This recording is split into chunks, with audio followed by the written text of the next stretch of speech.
Hey there, today we're gonna dig into something that, let's be honest, probably defines a lot of our lives. This constant feeling that we have to be busy. We're gonna unpack this whole culture of busyness and really ask ourselves, is all this running around actually getting us anywhere? Let's get into it. I want you to do something for me. Picture your calendar for this week. It's probably a wall of color-coded blocks, right? Meetings stacked on top of meetings, reminders pinging, to-do lists that just never seem to end. It looks impressive, for sure. But here's the question I want to start with. Does a calendar that's full to the brim actually mean you have a full life? You know, it's funny. The standard answer to how are you has become busy or so busy. We kind of say it with a sigh, but there's a little bit of pride in there too, isn't there? In our culture, being busy has somehow become a synonym for being important, for being valuable. It's like we're telling the world, hey, I'm in demand. But here's the real kicker. What if this obsession with being busy isn't the path to success at all? What if it's actually a trap? What if it's the one thing that's keeping us from doing the work that truly matters? Okay, so first things first.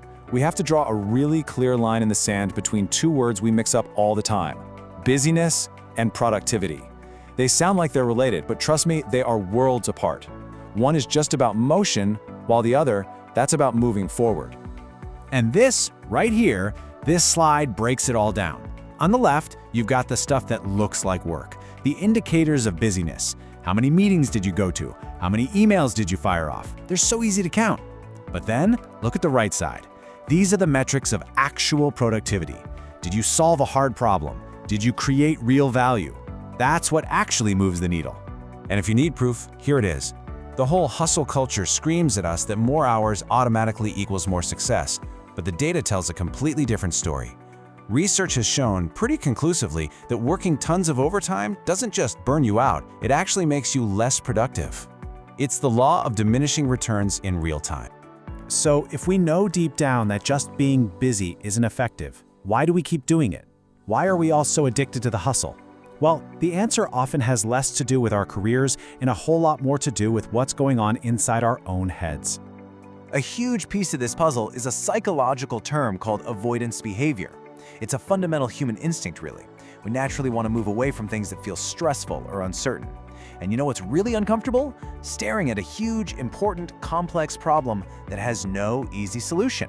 And that avoidance leads us straight into this vicious cycle called productive procrastination. You know this feeling. You've got that one big, important task looming over you. It feels kind of scary, a little overwhelming. So what do? You suddenly decide it's the perfect time to clear out your inbox or organize your desktop. That's the busy work. It feels good, it looks productive, and you get this little shot of relief. You've successfully dodged the hard thing, at least for a little while.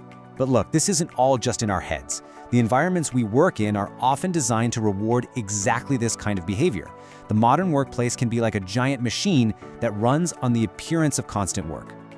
I mean, think about it. Who gets the pat on the back?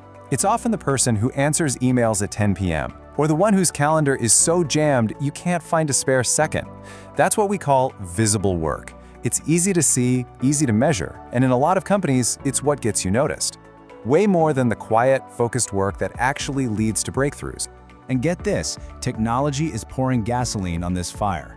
There are AI-powered systems right now that companies use to monitor everything: your emails, how much you talk in meetings, even your keystrokes. This isn't some far-off future, it's happening.